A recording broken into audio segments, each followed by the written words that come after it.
My foot was a balloon.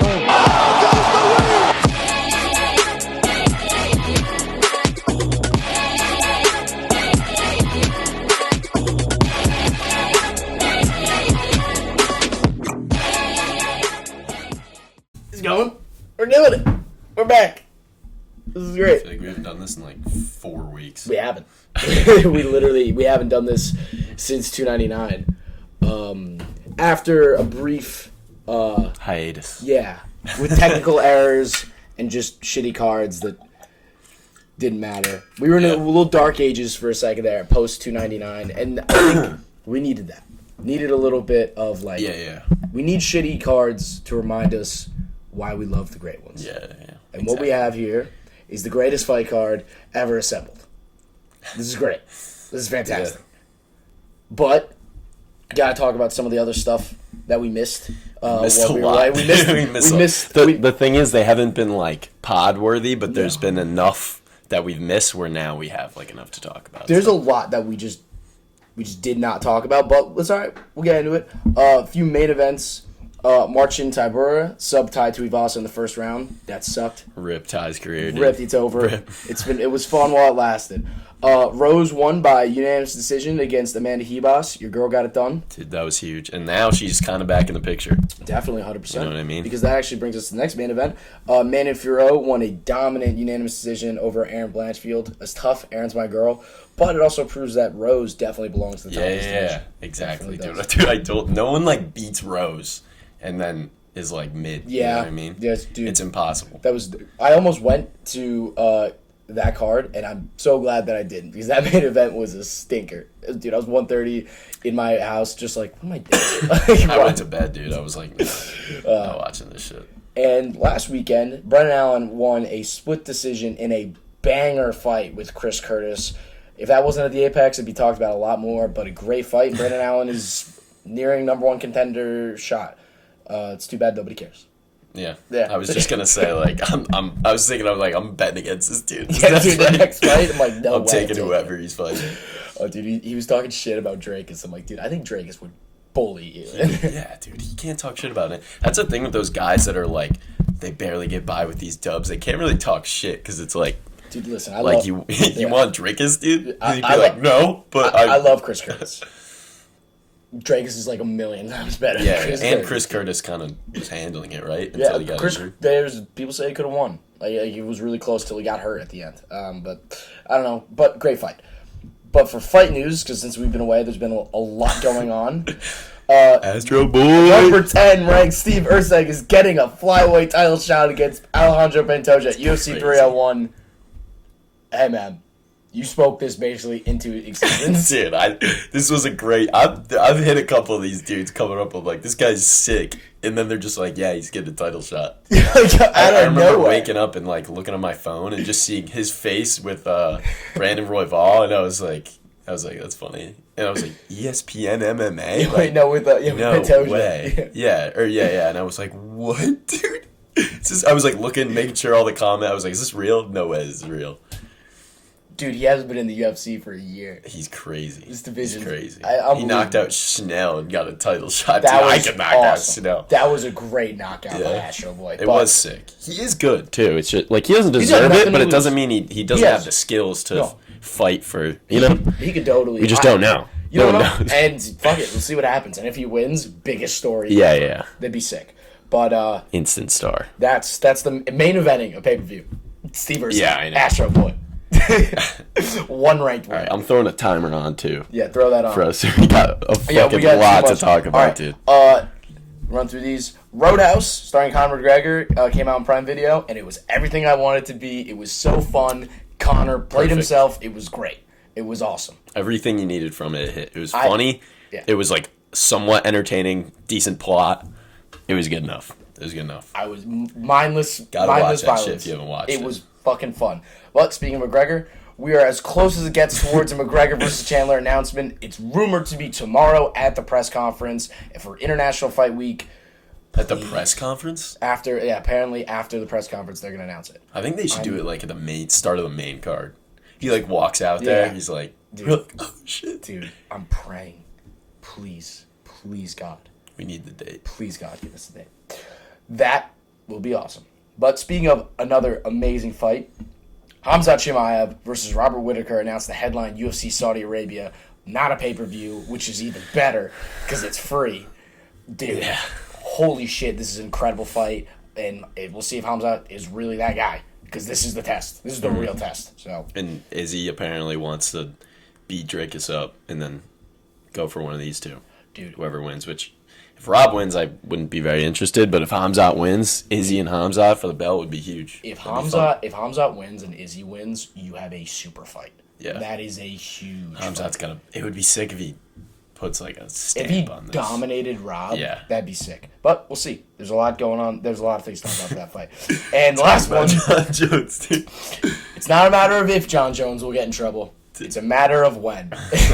John threatened a drug tester while hammered and was arrested, but not really. That was a false report, but it's John, man. He's gonna do something stupid every 2 years. It's like every now and then he's gonna commit a crime of some kind Or test positive. or test positive for steroids.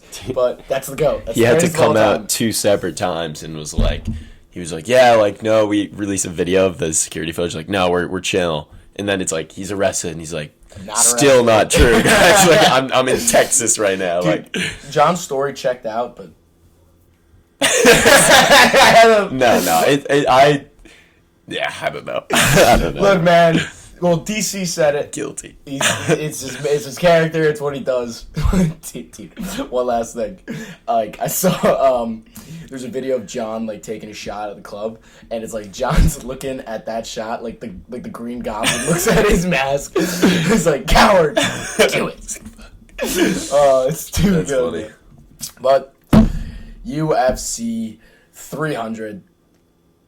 I can't. This is awesome. It's so sick. This is so sick. This is up and down the greatest card ever assembled. It's not even close. 299's close, but this 299 is special too in terms of everything they're doing for it, like the fight shorts, everything. 299 is close because of the stakes. 299 is close because of stakes, and 299 is close because of like love me some steaks. How like we literally were like, all right, this is the best mixed martial arts. Like you're gonna see the best like of like that. This one is more like this is like an entertainment. This one's about rankings. It's about name. It's about being fun. It's about that. It's not about. It's a celebration. Yeah, this one isn't about like, winning. It's about like you're like a future star or a prospect, and we want you on this card. That's what this is about. Yeah, I agree. And this is like a spectacle. It's like it's supposed to be different than all the other ones, you know. It is. And then you get the fight shorts, they're doing the announcements, because this is the biggest card ever. You know? And they said, like, you know how the canvas has been different for 100 and 200? Dude, like, I've seen the UFC, they're posting polls. They're like, which color do you want the canvas to be? Not like, well, do you think the canvas is, like, and they're just, it's like black. Oh, so we're going to get I'm pretty sure it's 100% going to be. Like black and gold. Everyone wants black and gold, That'd so, like, so I'd be very surprised if it's not black and gold. I would which love is that. so cool. That would be cool. Hopefully, so cool. Dude, I didn't like the 200 canvas. I didn't like it, but I like that they did I like that they did it. It's like, this is different. Like, make the fight shorts different. Make this is like a spectacle. It's supposed to be different, you know? And starting off this spectacle, in the bantamweight division, number 8 ranked Davison Figueiredo versus Cody Garbrandt, 2 former champions, and just they're swingers, dude. This is gonna be great. Mm-hmm. This is awesome. In my opinion, like I love Cody. Like Cody's obviously like super fun, but this is just a mismatch, unfortunately. Dude, I don't know, because why you say that? I'd say the reason the odds are where they are is because fucking. Like, remember when he fought Kai? Kai was, like, plus 150. And they were like, he's going down. The one thing Cody's known for is his speed. So, like, it's not like he's going to be at a speed disadvantage. Turns out he was. He got dogged. Like, absolutely dogged. So now it's like Figueiredo's probably the closest you could get to Kai in that division in terms of how they fight. Mm-hmm. So I think they're like, oh, shit. Like, same thing's going to happen. Yeah. But I will say, I think Cody's in a bit of a better spot. And Figgy's, like... For his division, he relies more on, like, the big shots and the power as opposed to Moreno, who's, like, throwing quick combinations like that. Like, I think Cody could totally get this done. and he's a little like he gets tired and stiff. He's not like Kai and Moreno are like always ready to go. Figgy kind of, sometimes he's like, you know what I'm trying to say, like Figgy stands there. He likes to wait. Yeah, he likes to that's wait, good for Cody. It is. But Cody's a wild man, and so Cody's won 2 fights in a row, right? And his first fight, he fought some can, but Cody was like, I'd say Cody fought a really safe fight and grappled the whole time, and just like it was basically a fight to get his confidence back. Yeah, to get a win. And then Brian Kelleher sucks, and then Cody like fought like himself and beat the hell out of him. Yeah, which was great. So you could say, like, now he's, like, very confident in himself again. But when he is confident, he's going to get in the exchange. And what showed to me, Figueiredo, like, how he beat the shit out of Rob Font. And I'd say Rob Font and Cody are very similar fighters. Not great chins, a lot of volume. And Davison hurt him on multiple occasions. And it's just, in the fire, Davison's power is still crazy. Yeah, and Cody's chin just is not good. So I agree. I'm taking Davison by knockout in this one. I think Figgy's like a better mixed martial artist, but like this isn't flyweight either. Like it's not like he's going down. Yeah, he's gonna be 100% who he was in his last fight. Like I don't know. I just got a feeling that Cody's taking this one. It would be a great feel-good story if Cody won. Cool. I feel bad for Figgy because like he could do some damage and like. This was a he's weird good, fight. dude. This is weird for him to take. I knew I took him over Rob, and now, like, you'd think you do the same one, but yeah. Are you plugging that my computer, please? Dude, yeah, you're at 75%. Oh, I'm chilling. Okay, Yeah. I get nervous. You never know. It's okay. But this is a great fight, and being the first fight of the night, fucking sick. Yes. But moving on to lightweight fight, Bobby Green, number 14 ranked, versus Jim Miller. Jim's getting this shot because Jim fought at UFC 100 and UFC 200. And now he's fighting on 300. So sick. Dude, he even said he was thinking about retiring after UFC 100. Really? It's been like 15 years, dude. Like, absolute legend. I was watching some of his shit. He was like a dog back in, like, you good. don't realize some of these guys, like, we're like, oh, these fucking journeymen, like, he's old as hell. Like, obviously he's not going to be, like, sick as hell. But, like, dude, when I was watching him, like, the speed he was throwing shit with, I was like, this is pretty impressive. And the fact that he's still around is crazy. Yeah, dude, that's... Well, the problem is in the sport, it's like people, they get old and you think less of them. Yeah. But in reality, Jim Miller was a killer. Yeah. Like, he was great. And, I mean, here, getting to fight Bobby, it's a perfect matchup. 2 40-year-old dudes, like, going out there. They're going to swing. And this is going to be a fun fight. Like, Jim's not afraid to push the pace. Yeah. Jim is, he's not afraid of anything. He'll go out there and he'll throw, and Bobby loves to trade. For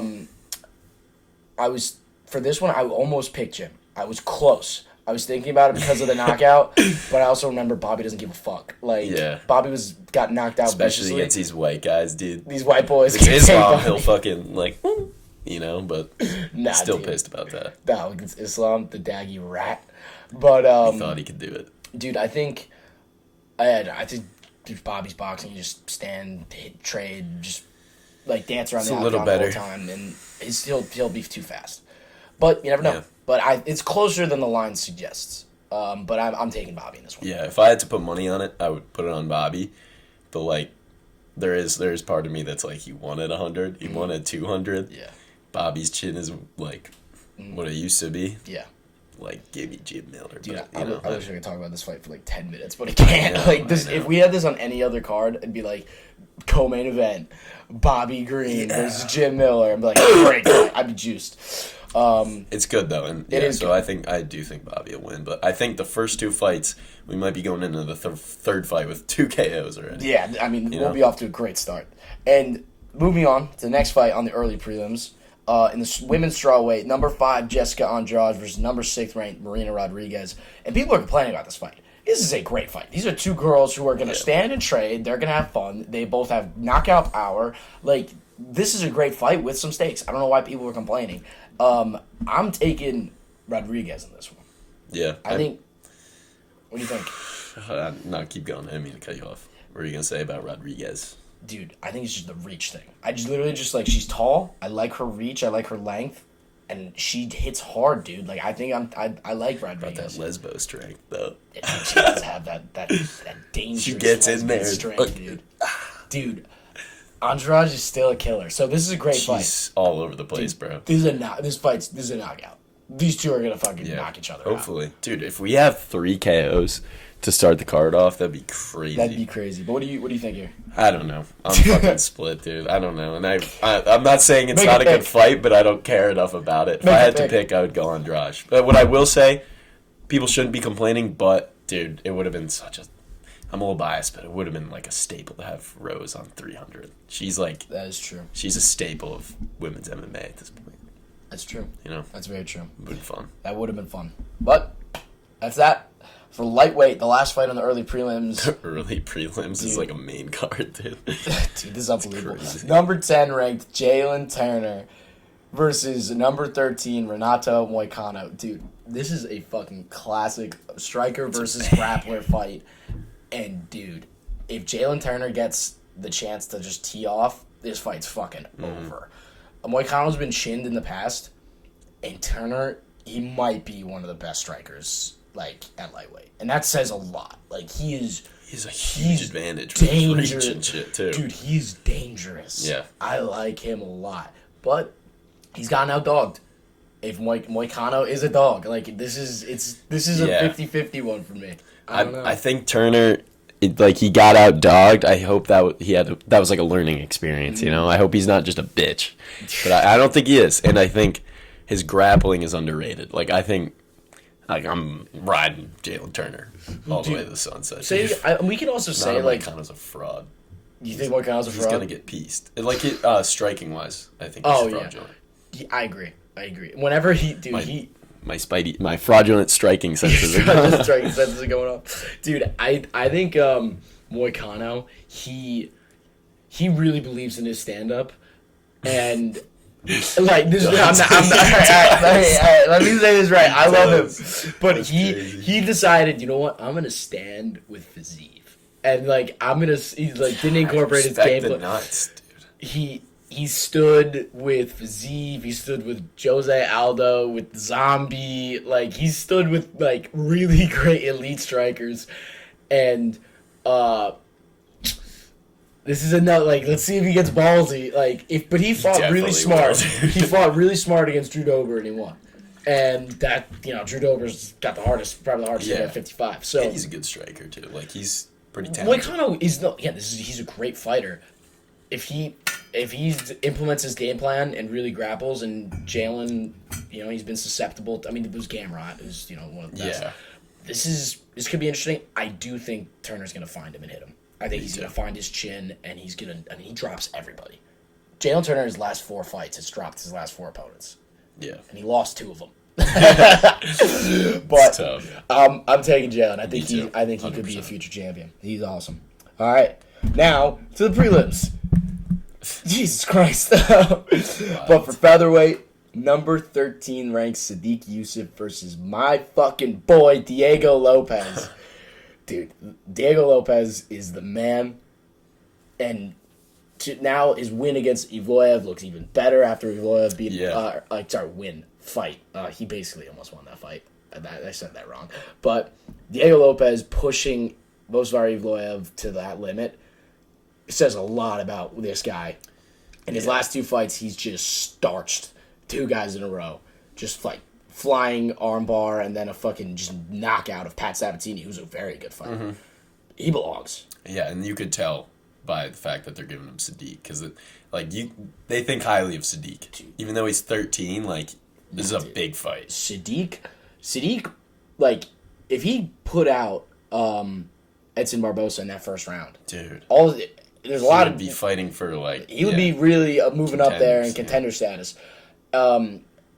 And dude, I'm just so excited for the first round of this fight because Sadiq starts fast, and Diego Lopez ain't afraid either.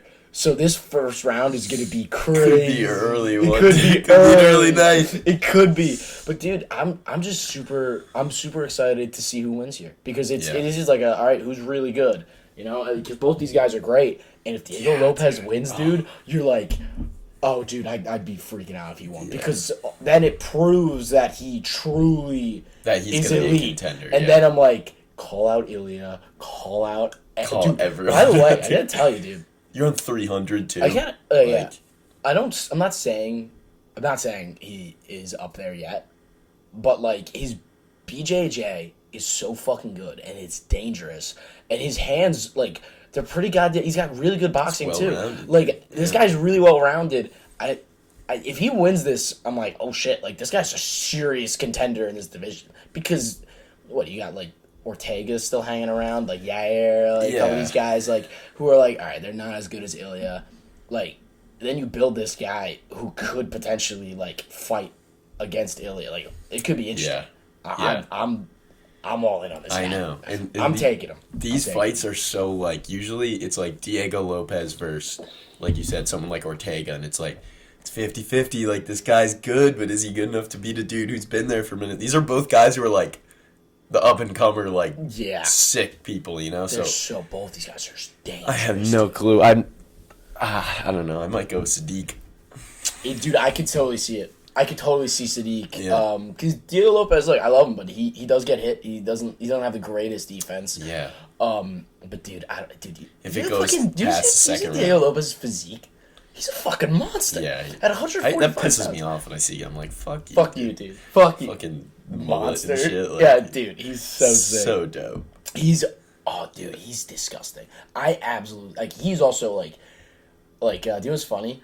I remember, so when he won his fight in Nashville in, like, last August, like, the flying, like, armbar, so sick, and I'm like, this guy's a star, and he's like, I want to be fighting in Brazil and Sao Paulo, and I'm like, definitely. Put that guy on the card, and then Dana's like, no, MSG pay-per-view head like opener, and then like it was like if people didn't know with that pay-per-view, like a lot of people were like, this card's like not good, and I'm like, dude, this card's fucking ridiculous. Like Diego Lopez main like opening the main card is gonna be sick. This fight would be on the pay-per-view on any other card. Yeah, it's also like he kind of just got his flowers, like.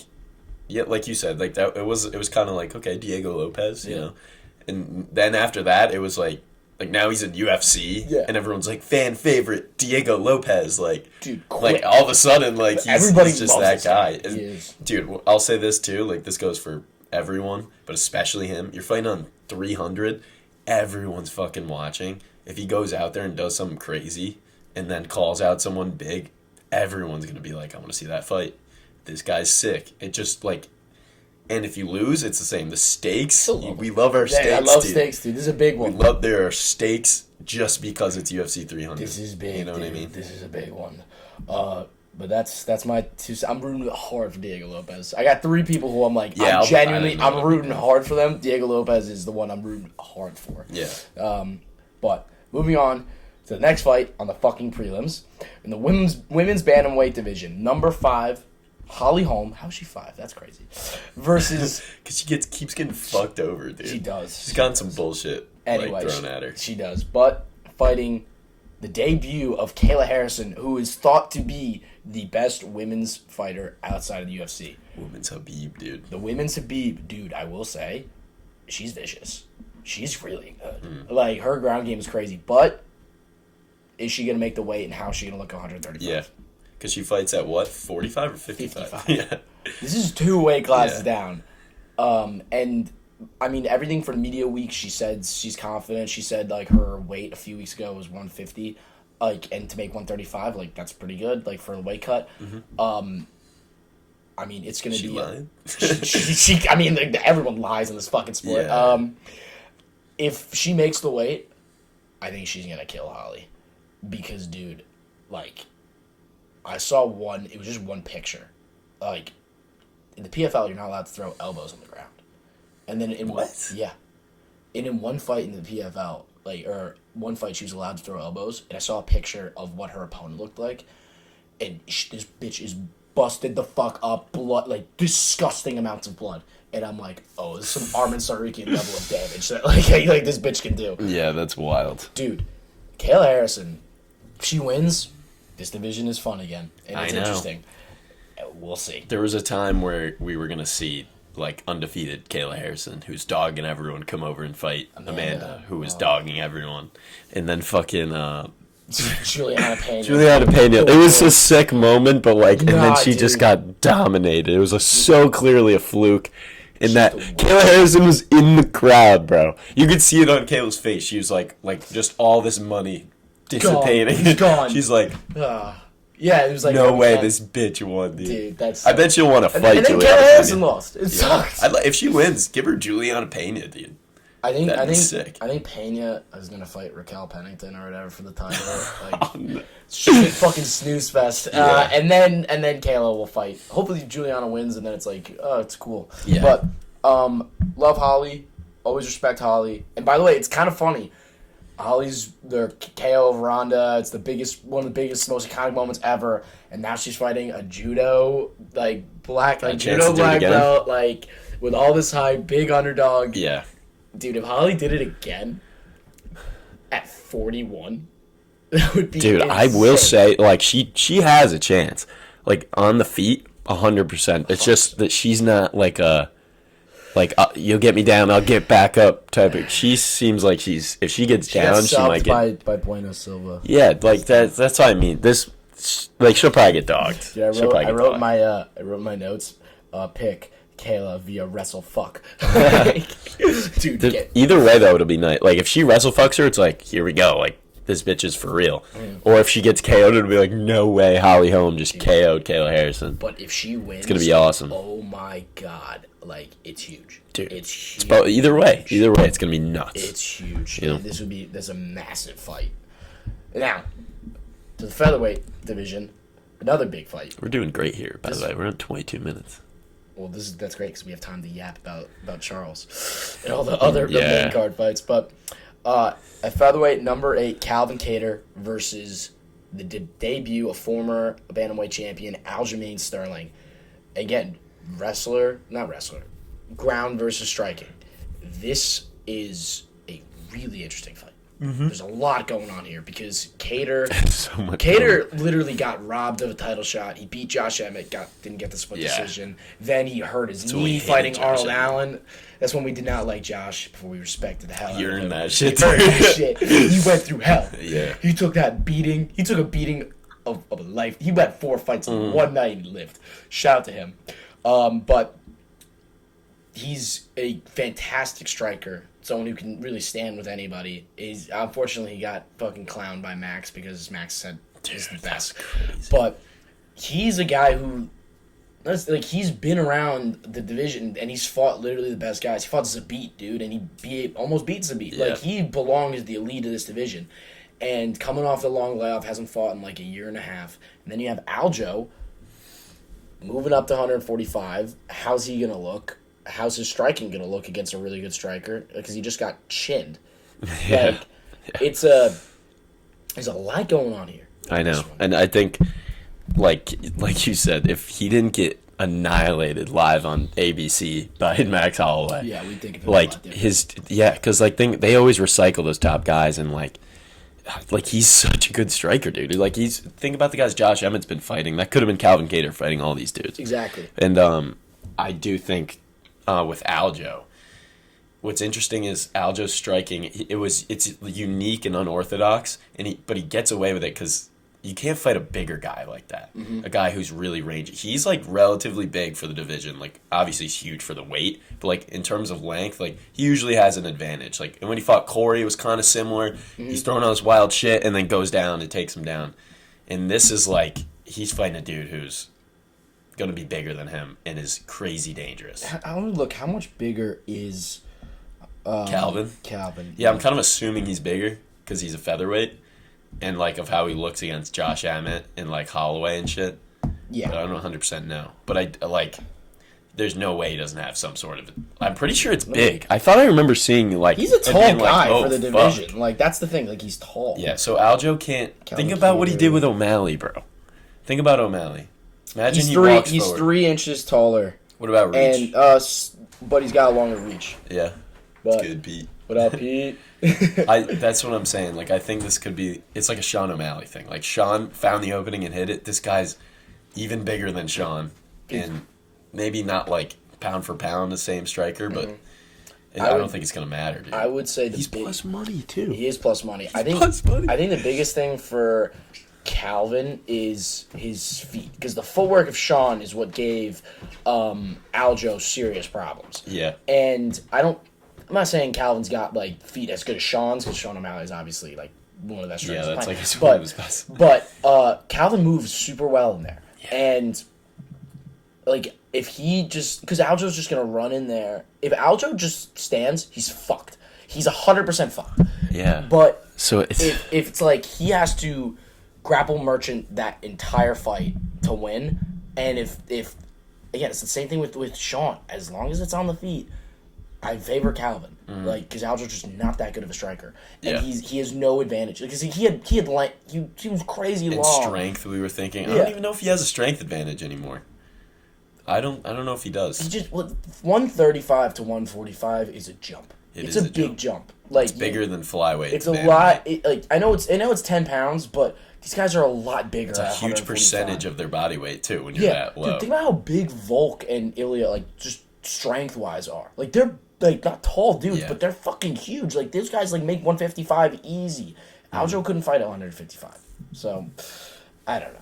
And fuck, what was I was just gonna say something important. What are you thinking about Aljo? What are you thinking? He's I don't really remember. That's okay. But I will be putting money on Calvin Cater. I will also be taking Calvin Cater plus money. You know what I mean? I like Cater. Well, I like Cater a lot. I just think he's dope. Like, I don't know. I like his fighting style. Oh, I remember what I was gonna say. Dude, he just what? What are you thinking? Think about it too. Like, Aljo just got KO'd, which isn't people aren't talking about. Like you said, if he stands there, he's cooked. Yeah. So he's going into this fight, and psychologically, he's like, I have to be nonstop gas pedal against a dude who is in a division I have never fought in, and he's a striker.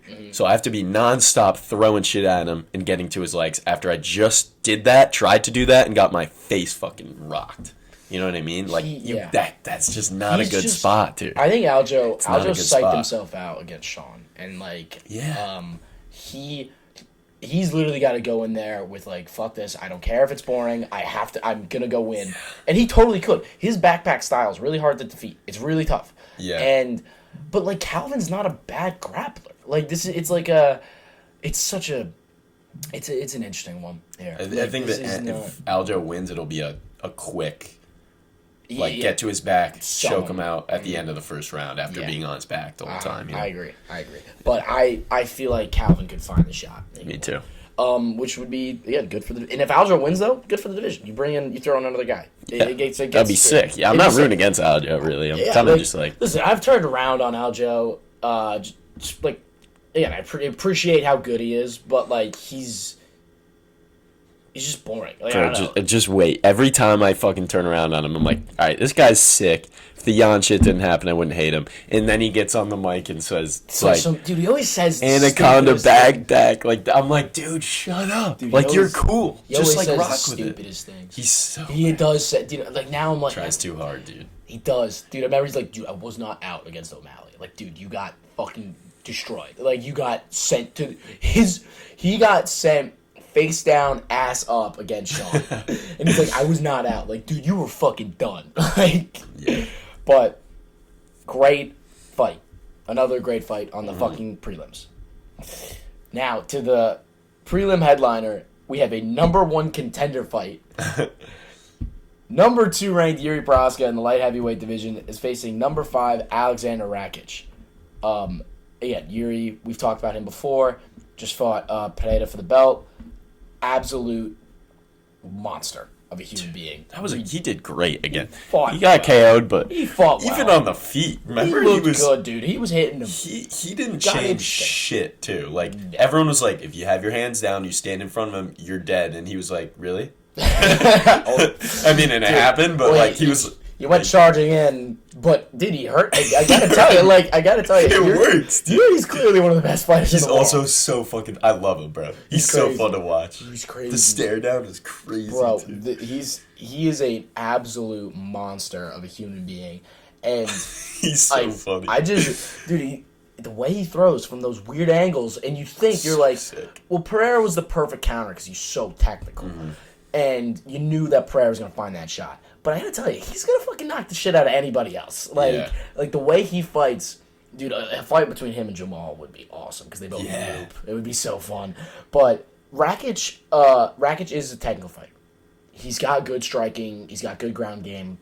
Like, and he's an athlete. Like, you know how big he is? Yeah. And that head kick that you've seen, like, that he, like, knocked some guy out with, that is the craziest head kick. Like, how does he do that at, like, 6? He's, like, 6. How tall is this He's, like, what you would imagine an MMA fighter at this weight to be. He's a monster. Big-ass dude, crazy athlete, ripped.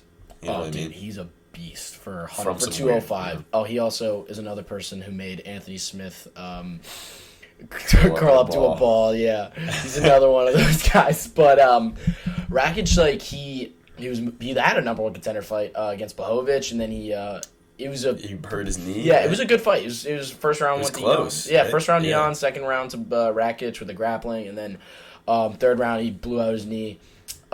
He belongs, but again, similar thing with Kattar with the long layoff, and it's a longer one. Like, he's been out for almost 2 years. Yeah. This is like, and you know what's crazy to me is that Yuri's the underdog, and I know. What are they doing? I don't What's think so. What's going on? What the fuck is going on? I'm looking at this. I'm like, Yuri should be the minus 200 favorite. Minus 200. Yeah. Minus 200 at this division. Anything can happen. Knockouts, but Yuri should go out there, and I think he's gonna handle business. I really do. Me too. I think Yuri's he's too good. He's too strong. He's too crazy. Yeah. And there's nothing you can, like, really point to. You can't be like, he never gets, like, his chin's, like, usually when the guy, like, in fights him, like, he's going to get clipped. Like, he leaves his hands down. It's just, no. No, he is going to get clipped. He's just going to handle it. Yeah. Like, at Rakic, he's never really gotten over the hump of, like, I'm a championship level fighter. He's shown flashes, but he's never... Yeah, in the layoff. I will say about both these guys is that their resumes aren't great. Like, if you really look at it, Yuri destroyed Volkan Ozdemir, who is just a journeyman at this point. Yeah. He kind of just pulled up on the scene, though. He did. He just kind of showed up. And he beat, what's his name? Well, you know, he was that elbow. And then he destroyed Dominic Reyes with that spinning elbow, and then he beat Glover by that, like, just pulled that submission off his ass. Like... And Glover obviously, got murdered by Jamal Hill, but like, you go through all those wars. It's tough. And then you look at Rakic. It's like, who is he beating? Anthony Smith. Yeah. You know what I mean? Like, that's your win. Like, you hate to do like the look MMA at resumes and MMA math, but it's like, it's tough with both these guys. Sometimes. It does. Yeah. But also, I think Yuri was a champion in KSW or something, which is a phenomenal organization outside of the UFC. So then that's real competition. That's where Drake has fought. Like, guys who come from there, they are streamlined to the belts here because they're that good. All right. I just think Yuri's got this. And he's just better. Yeah. Plus, I look at it plus money. I'm like, I'm fucking hammering that. Yeah, dude. I am hammering. That's like the essence of my lay is like, you can get fucking Calvin Kattar fighting a dude in the division below him and Yuri fighting Rakic after a layoff both at plus money. Dude. Like, you could throw 50 on that alone and make 150 if it hits. Like, that's crazy to me. I'm so juiced to watch these fights, dude. I can't. On a black canvas, dude. On a black canvas, like your shirt, bro. Your shirt. Dude, it's gonna look you like make that. This shirt the fucking canvas. Oh, I'd be so sick. Dude, this is gonna be crazy. We're not even at the fucking main card, and I'm juiced. I know. But now, here we are for the main card. Now, Bo Nickel headlining the main, being the first fight. No Bickle. I get why they're doing it. Now, could any of these other fights be the main card? Yes. I also think Bo Nickel should have been the guy that should have been the first fight of the night. Bo Nickel, Cody Brundage. I 100% agree. Why didn't they do that?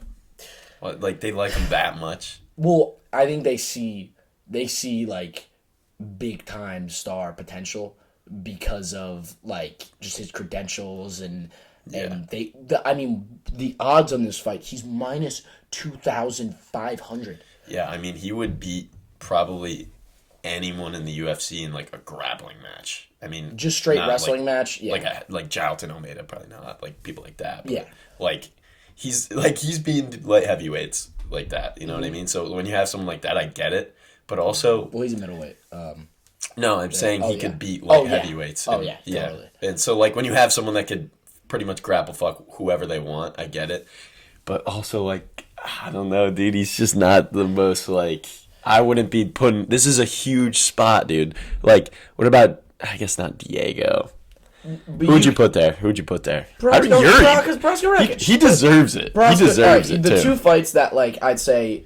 Calvin Kattar, Aljamain Sterling, and Proskal Rakic, because those are two, not just former, were just champions. Yeah. You have two champions on there. You could have done Cody Figgy, too, because that's just a guaranteed, they're going to swing. It's pretty sick. But this one, Bo Nickel, it's his showcase. All the pressure's on him. There's no pressure on Cody Brundage. He's a can. Dude, this is the opportunity of a lifetime for Cody Brundage. He probably got this call and was like, UFC 3... What? 300? Dude, get me on that shit. It's such a good opportunity for him. But for Bo, go out there, and if he knocks him out, just stands the whole time, that'd be sick. Yeah. And if he just goes in there and has a fun, exciting wrestling, he just goes out there, takes him down, subs him in 20 seconds. If he gets another finish in a minute, the hype just keeps growing. And then it's all right, it's time for him to fight someone that's real. And that's what I'm waiting for. I'm just waiting for him to get a fight against someone that I know is a good fighter. Uh-huh. I know for a fact that someone at middleweight, who can you give me, in the bottom of the rankings, that's a really good. Do you know what? If you said, hey, Michelle Pereira, that would be interesting to me. Yeah.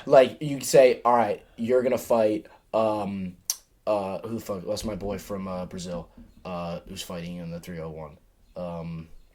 Kyle Bahalio. Now you're okay, this he's guy's fucking sick. I think they're taking. Isn't he light heavyweight? No. He's middleweight. Okay. They're taking him along, which is cool. But it's Sean O'Malley treatment. He's getting a little Sean O'Malley treatment, which is okay. But when he's ready, and they figure out he's ready, they'll throw him in there. And I will say he's little prediction. Dude, his time's gonna come on the feet. I know he just got a KO, but it was purely based off his wrestling abilities. And also Val Woodburn sucks. Yeah, and just what I don't know if no one else has said this, and I'm not trying to be like Mike knows what he's fucking talking about, but watching him throw the punches, it just felt so awkward. Even with the KO, it looked like a street fight. It didn't look I was watching someone, a professional fighter, knock someone out. He's just a little stiff on the feet. He's a little stiff. And I just, the uppercut, I just remember he ran in with uppercut and his other hand was down here. And I'm like, bro. Once he fights someone good, he's going to be a minus 450 and I'm hammering the other guy. Yeah. But very, very interesting fight. And Bo Nickel go in there, fucking steal the show. This is a chance to steal the show. Now the real fight. This is the main event, bro. This is our main event. This is the main event. This is the main event. My night could potentially be ruined or just lifted to infinity. Number 1 ranked lightweight Charles Oliveira versus number 4 Arman Tsarukyan. These are my boys. Dude. I love Arman. I saw Arman fight and was like, this guy is fucking gonna be the man. You might hate him after this, dude. I might hate him after this. Charles Oliveira he's the man. He's everybody loves Charles. He's a fucking superstar. He's the biggest fighter on the planet. I feel like he's the closest thing we got to Conor at the moment. If Charles spoke English, everyone would know his name. Yeah. He's awesome. His story, of course, everybody knows it. Just the comeback from where he was, even from where he started his life to in the UFC, and then just in all of his title defenses, getting rocked, getting dropped against 3 of the most dangerous human beings on the planet, and then being cool, gets up and fucking that was a crazy streak. The Oliveira. It was one of the most fucking criminal runs ever, dude. That was crazy. Ridiculous run. Poirier, Gaethje. And he's dude, and Charles hits like a truck. When he sent Justin Gaethje flying across the canvas, that doesn't happen. Dude. That doesn't happen to him. Dude. He hits so hard. His jiu-jitsu is so goddamn good. It's the most submissions in UFC history. It's he's still the man. And then proving it against Beneil when he knocked out Beneil, first of all, that saved me from one of the worst days of my fucking life. Mm-hmm. Shout out to my ex. And you can't be saying that, dude. She's not listening. Dude, that moment, I literally was like on the verge of tears because of how awesome it was. In my little dorm. In your tiny little dorm. During the summer, that was crazy. That was crazy. What, did I have a broken fucking leg? Yeah, dude, wait, that was awesome. Wait, I was calling you, I was like so pissed. And because I was going to come back to Fairfield. It was good to see you. And I was like, I don't even know if I'm going to come back now because I was in the city. And you were like, Ty, make this train. It's like, I fucking watch this fight, dude. I sprinted across Manhattan to make that train to watch one fight. And then sleep on the floor. And then sleep on the floor. Worth it. Worth it to go see my man Charles. I literally went to bed smiling after a horrendous day. Went to bed smiling. Yeah. It was awesome. But this one, the reason why Armin is the favorite is matchup. It's just because of matchup. That's where I think the line's perfect. He's just so well rounded, and he's the closest thing we have to Islam. And if Charles fought Islam again, obviously he'd be underdog. So yes. Like this is I see the line. I do too. But it's crazy because like, and we were talking about this before, but I want to say it again. Like, you bet on one of these guys, you have to say like, I'm betting against Armin Tsarukyan, or I'm betting against Charles Oliveira.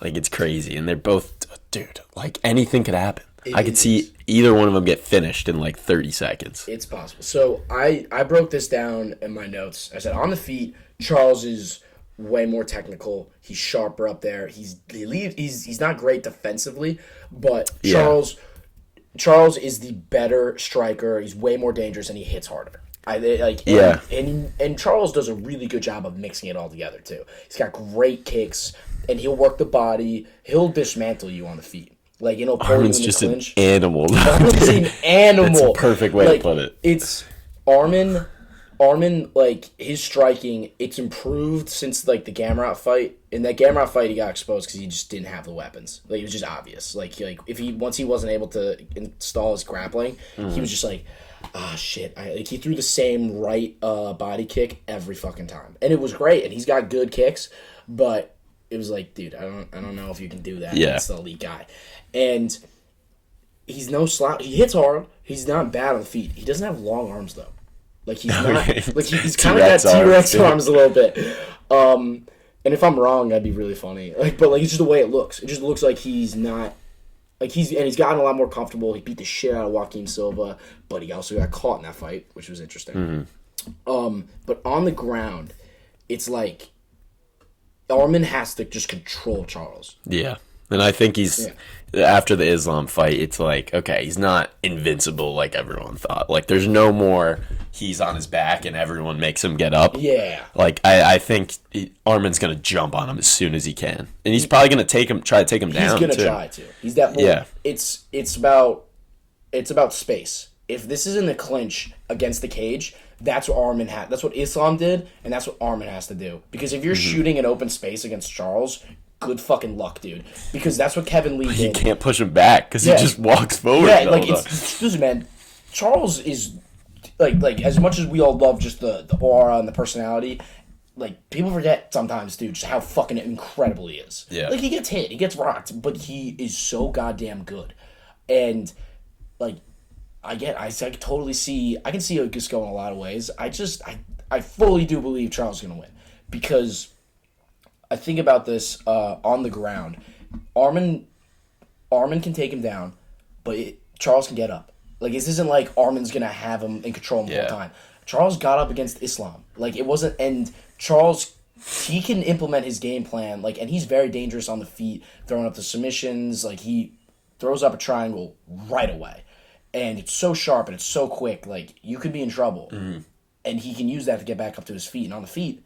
I think he's gold. Dude, and it's like Charles isn't like I gotta get off my back because he's active on the ground with like the elbows and shit. Like he's the worst guy to have on his back, not just because of his jiu-jitsu, but because of the fucking elbows and shit. And he could get him. Like I think if Armin takes him down, I don't think he's gonna try to get up for like a minute. Like he'll probably sit there look for something, and then once he feels like, okay, he's just controlling me, like, I'm gonna hit him with some elbows to get up, you know? It's also for Charles, like, if he fights smart and doesn't fight, he's gonna fight crazy, he always does, but, he can't fight, that's his smart, though, like he yeah. can't fight, like, hesitant and crazy, like Islam. Yeah, like, and Arman does have great ground and pound, like, so it's very, again, he's an animal. Arman's an absolute animal, and... Like, the winner, and by the way, the winner, if Charles goes out there and just, like, dominates Arman, you're like, oh, shit, like, maybe he could beat Islam again. And if Arman goes out there and wins, you're like, this guy is clearly the one who could do it. Yeah. Like, clearly. It's... Yeah, both of them, this is, like, the last chance to get Islam out of there before he's, like, in the lightweight conversation. Before there's no one that could take And then he fights Leon, and this is, like, Yeah. like, they're going to give him Poirier or whatever.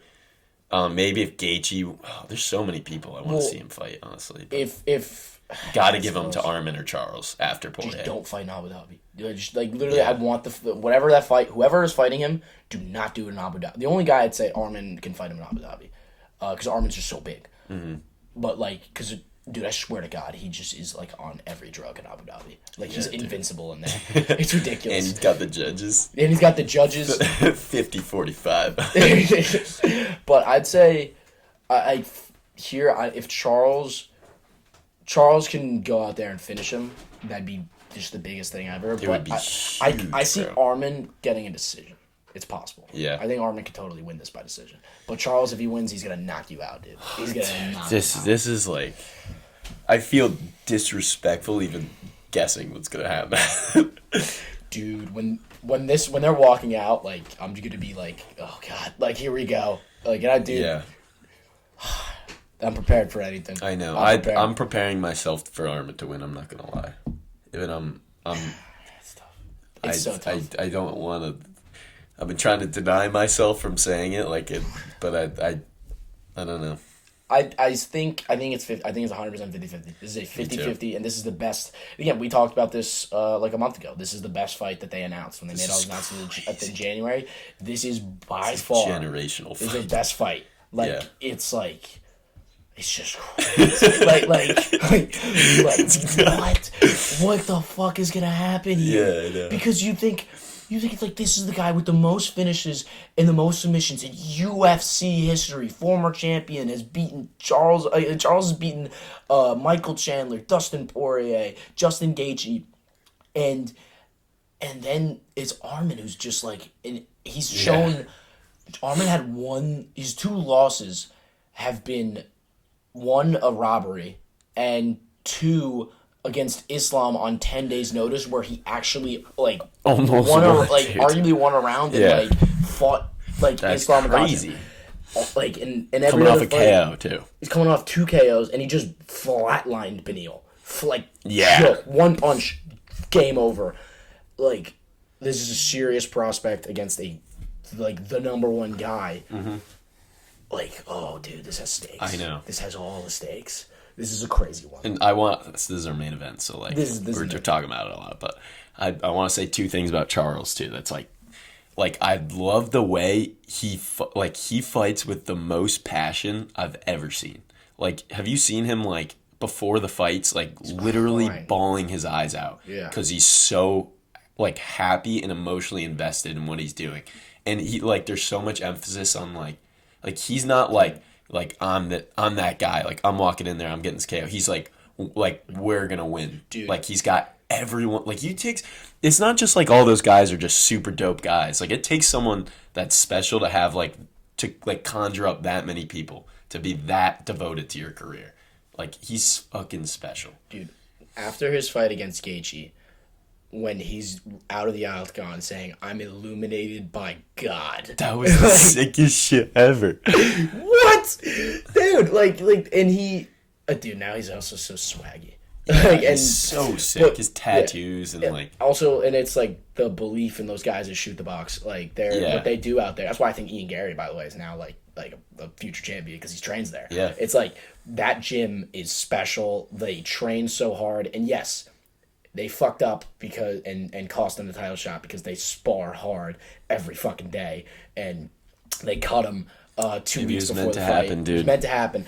Whatever happens, meant to happen. But dude, this guy, and there's a reason why everybody loves him, and he's so humble, and like how he fights. You know, Rogan said it. He fights like a berserker. He is not afraid of anything. Yeah. And that's why the Islam fight was so weird, because like I feel like he kind of psyched himself out, and there was a lot of talk about Islam, and he went out there like felt like he needed to prove a point, and he didn't fight like himself. Yeah. It was very weird. And you could tell he was trying to imitate this aggressiveness he usually has, but it like wasn't there. Like he just walking forward, boom, instead of like he's usually like froze. Boom, like throwing it back. He even said, he's like, I wasn't there. I'm like, yeah, like I don't think he was Yeah, there. I agree. We saw it, dude.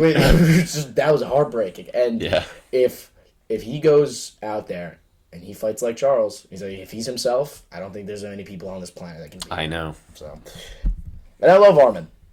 And I still think if Armin could be a future champ, like I love, dude. I think Armin's sick. Armin's so sick. Like he's a monster. He's the 4th best lightweight, dude. Jesus Christ. But that wraps up the fight. I'm taking Charles KO. It's just I gotta believe. I'll say I'm taking that. Like I'm taking gonna Charles. put money on it. Yeah, and I'm just gonna be like, and I'm just gonna just put that money on there. You just check what we win on that. Hey, dude, it's plus 800. Plus 800? It's plus 800. Gotta throw 10 on it, dude. Throwing 10 on Gotta that. throw 10 on it. Oh, that'd be awesome. Or maybe we do a finish, because if he gets a sub, I don't want to be mad. Yeah, I wouldn't be mad. Yeah, whatever. Dude, let's do a finish. 10. If I lose 10 and Charles wins, it's you know what? we're not millionaire. Yeah. But that wraps up that fight. Yeah. Hopefully next episode I'm not crying. But anyway, to the third fight, we have our oh Jesus, we have 3 title fights. We have the BMF belt is on the line with lightweight division, number 2 ranked Justin Gaethje versus Max Holloway. The more you think about this, when it was originally announced, I was like, yeah, I don't know. I didn't love it. Me too. Me too. And the more you think about it, you're like, oh, this is gonna be good. Like this is gonna be fun. Yeah. And I really, it's just like expect war. Mm-hmm. Expect war, because Max Holloway has the most granite chin ever. And Justin Gaethje, he is one of the most exciting fighters to ever grace the sport. He's a killer, be killed type of guy. Max Holloway is, again, relentless with his volume. He has landed the most strikes in UFC history. These two are gonna just go out there and they're gonna go to war. They're gonna trade, and we'll see. We'll see what happens. I could see this going a million different ways. People are looking at Gaethje for Gaethje might be the one to finally crack Max's chin, and maybe I don't know. I don't know here. I honestly, the more I keep thinking about it, I'm like, dude, Max, like, if he like weathers the storm, like he could totally turn this around and it could be fun. He's good, dude. He could win a point fest too. That's what I mean. It's got to be a point fest. Yeah. It's got to turn into that. That's the thing. Like I think Gaethje, bro, he got rocked by Zombie in the last fight a little bit. He's going up a weight class. Yeah. It's Gaethje. Gaethje puts everyone out, bro. Like dude. Like I think for sure this is a huge advantage for Gaethje. But there is some feeling in me that's 5 rounds, dude. That's like 5 rounds. Yeah. Max is built for 5-round wars. And you know I'm a kind of a Max Holloway hater. Like he's just like I know. His highlight reel's better now, but like a year or 2 ago when he was fighting, dude, his highlight reel was so trash. They had nothing to like put, because it was just him like and then the guy's like basically quitting. But now with Cater and fucking Zombie, he's got some finishes, but there's no, like, of course it might happen now, I'm saying, but there's no way he finishes Justin Gaethje like a 1 punch or a 2 combination. There's no way. The only thing that makes me like not have pause, but it's like Max, for a guy who's been around. All right, well, Ty ended the podcast like an idiot, so my bad. Now we're starting a new video. My bad. But let's jump right back into. Well, the video's off, dude. Bang. Why does it look better? It's because I'm sick. Anyway, back to Max Holloway. I don't even know where we were, but I was talking about Max. Yeah, you're just, I don't fucking know. Just think about what you feel. What do you feel? What I'm feeling. Well, I'm feeling like, so the Poirier fight is why I'm like, okay, like he can handle the power. Like he can handle That was this. so long ago, dude. Well, I think this is where I was at. Max, for how long he's been in the UFC and the amount of wars that he's been on and all those things, he's only like 32. Like he's still relatively young. Like he's just been around for so long. Like he's not washed and out of his prime. That's what I mean. Because the only fight where I've ever seen, like he got outclassed one time, and that was against Volk. And, like, that was the best performance I've ever seen from a fighter. Like, literally, it was, but how Volk won, though, was with his speed. He was just faster than Max, and Max just couldn't touch him. Yeah, Max, that's his thing. He's faster than Max is gonna be faster than Justin here. Like, at least on paper-wise. So, that gives me, like, okay, Max could totally at least try to just stand around, touch him up, get like... Gaethje gets tired, he's kind of stationary. The thing with Max, a lot of people can't engage with Max because he's so fast. He just gets, like, it's hard to get in the pocket with him. Yeah. Whenever people really get in the pocket with Max and they're in there, Max lights them the fuck up. Like, it happened with... obviously, like, it happened with Yair. When Yair went in, and, like, Yair landed 2 in a row, and then ate a big right hand. Like that one sequence, that was crazy. Yeah. And then you have, Arnold Allen. Arnold Allen at the end was like, fuck it, let's go. And Max, like, can't do that. That's can't do that with Max, dude. Can't do that with Max. Yeah. And Max, like, caught him coming in again. And then Zombie said, fuck it, let's go. Went out like a champ. And Max like, all right, cool. Like, you want to catch these hands, dude? If anyone could trade with him, though, it's going to be Gaethje. That's why this is such a crazy... It really is an incredible fight. It's a good fight. It's weird because Max, I think, was like he thought Ilya was going to lose, and Ilya won. He's like, yeah, I would have got the title shot, and now I'm fighting a dangerous guy who's like not like this won't even give him a title shot if he wins. Well, Max's rationale, it was that he was sort of in limbo because he knew if Volk lost, Volk was going to get a rematch. And he said if Volk won, he's lost to Volk 3 times. Like, there's nothing more. You can't book a 4th fight. Like, it makes no sense. So that's why this fight was perfect for him. And lightweight kind of got. I would not say it is perfect for Gaethje, but it's like. It keeps Gaethje active. Yeah. It gives him a fight with minimal stakes. But if Gaethje loses, that's what I mean. It sucks. Gaethje has the pressure because Max, it doesn't matter if Max. If Max loses, he's already cool. And he's gonna go fight Ilya when Ilya if he loses, I don't think. I said that. I was about to say when Ilya beats Volk again. I was like, I can't say that. Oh my god. Oh Jesus. But he can't. If he loses against Gaethje, I don't think he gets a title shot in 45.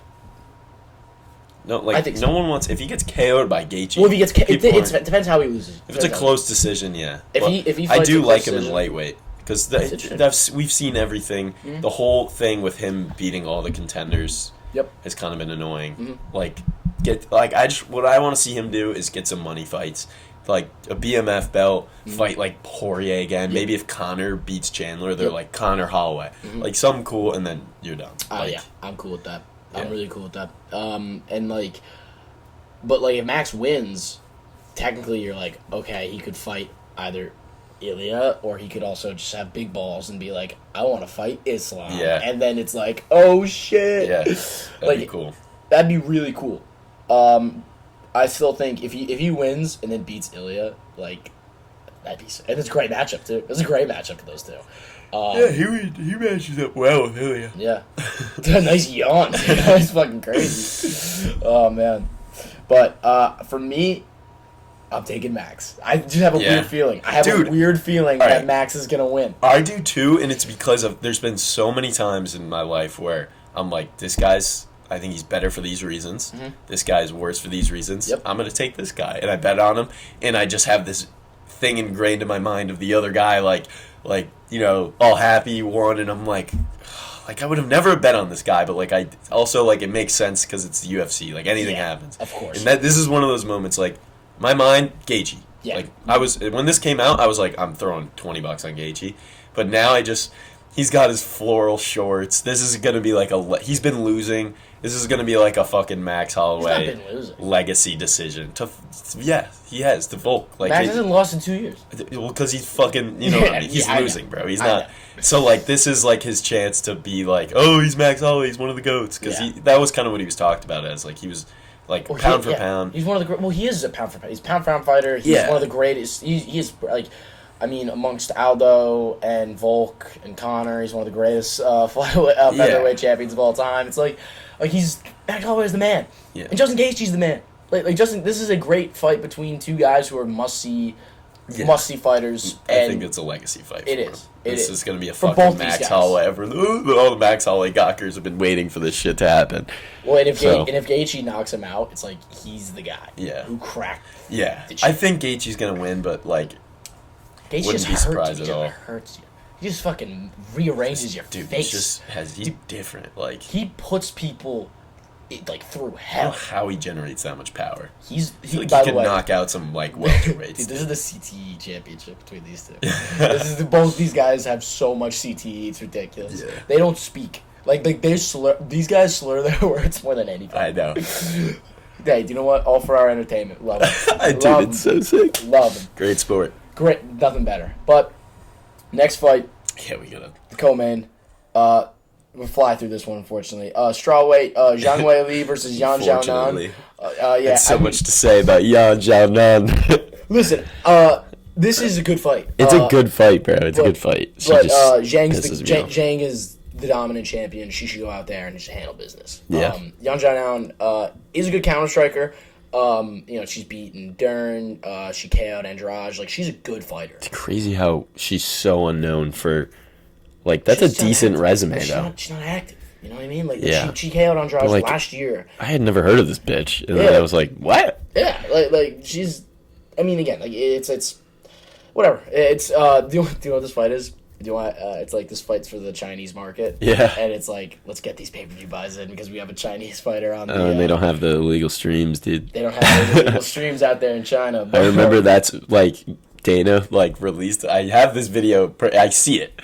He was, like, all pink. And he's like, the co-main event, UFC 300, it's China versus China. And I was like, you thought that's your sell? Damn. China versus China, dude? Like, he's got to know. He probably ended that video. He's like, yeah. Dude, so, only thing I'll say, because we'll move to the main event. So, Zhang Weili versus Yan Xiaonan is a good fight. And it's a good fight, like, for this division. Like, honestly, I think this is an exciting division. Like, there's a lot of people there. But when you think about the co-main event of UFC 299 was fucking... Poirier and Saint-Denis is nothing burger in comparison to it. Like, it's such a good card, and if this turns into like a snooze fest, it's detrimental. I doubt though. I think Zhang is never in a boring fight. She never is. She's gonna go out there and like just dominate, and it's great, and it'll be awesome to watch. She gets a highlight KO. Dude, that's the thing. Like all these people, there's some potential for snooze. But there's also potential for Zhang going. I mean, we watch her win the belt. Like she's sick. Yeah, like, she's awesome. But. I don't know, I'm picking Zhang. You picking Zhang? Yep. Now, to the main event in light heavyweight. The champion, Alex Pereira, versus number 1, Jamal Hill. Of course, we trained with Alex Pereira. Oh, yeah. It was the coolest thing ever. That was the coolest thing ever. That's so sick. Can you touch it this time? I don't want to fucking mess up. Well, just don't go over the fucking button and click it. My bad. Alright, fine. But obviously, like, there's now like a connection somewhat to him and to Glover. Yeah, and Shem, dude. Like, I like him we now. We have to like support him. I am fully supporting him. Me too. He's also like a dog. Like of the 3 Brazilians that I love, Diego Lopez, Charles Oliveira, and Alex Pereira. Mm-hmm. Like, and this is, more we think about it, like, this is a great fight. This is a great fight. So I think 100% someone's going to sleep. Yes. Jamal's, like, he's so aggressive with his striking, and he, like you said, he kind of gets touched. Sometimes his chin's out, so he's either... Like, and what I was saying earlier, too, which I want to repeat, is, like, Alex gets in these kind of pitter-patter fights, these kickboxing fights with, like, Izzy and Strickland. And you see how, like, Strickland, looking back, there's a perfect. Not only, like, was it, like, perfect in the sense they're going to stand in front of each other, but Strickland's style, Alex beats him 10 times out of 10, dude. No way he doesn't land those shots. And Hill is very, like, run at you, boom, boom, boom, and not, like, stand Muay Thai. Like, he's a fucking, it's like he's street fighting. He just comes at you. So if he barrels forward and catches Alex, I could totally see that happening. But also, if he doesn't do that, he's getting put to bed, for sure. Dude, it's for me. It's like a little bit of it's a technician versus not a brawler, because I think Jamal Hill is an underrated. Yeah, he's not a brawler. He can switch stance, and he's got nuance, and he feints well. He can set up shots, and he's, by the way, he's very diverse in his striking. He's got very good kicks. His knees in the clinch are very good. That's a very underrated part of his game. Like, he head kicked Glover, and that's what really started the damage, just because like he went up high. Yeah, and it's, I don't. He murdered Glover. He killed Glover. Like, that was a beating. That's scary. I look at Jamal Hill, and I could totally see him winning this fight by knockout. But I can also see him just getting absolutely caught, like, every single time. Yeah. Because, like, the kicks with Pereira, they set up the hands, and it's just it's just what he does. You know what's coming, and you can't stop it. And you know what's really, like, when we trained with him, this is really interesting what he said. He obviously said in Portuguese. But he was talking about the combination that we were drilling, and he basically goes like, I'm letting the guy that I'm fighting against know that, I'm about to fucking throw. And if you don't get your hands up, like, then you're fucked. And it was like, oh yeah, like, the other guy is scared the entire time fighting. Yeah. Like, yeah. He's like 1-2, and then I think it was like whatever, takedown or a body shot, whatever, it sets it up. Like, sick. With the power that this guy throws with, like you're just in danger. Like every time you're standing with him. And Jamal, like, same thing with Yuri. It's like his chin's kind of there to be had, and like, Alex doesn't win every second of his fights. But he doesn't need to. But when you are like available to be caught, you're fucked. Like, it's just that simple. Yeah. Like, if your head is even there for a second, he will put you out. It's also just, like, over 5 rounds.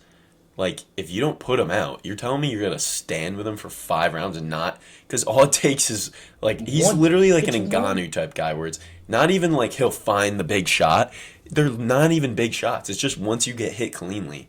25 minutes of fighting this guy, and Jamal's not going to get hit.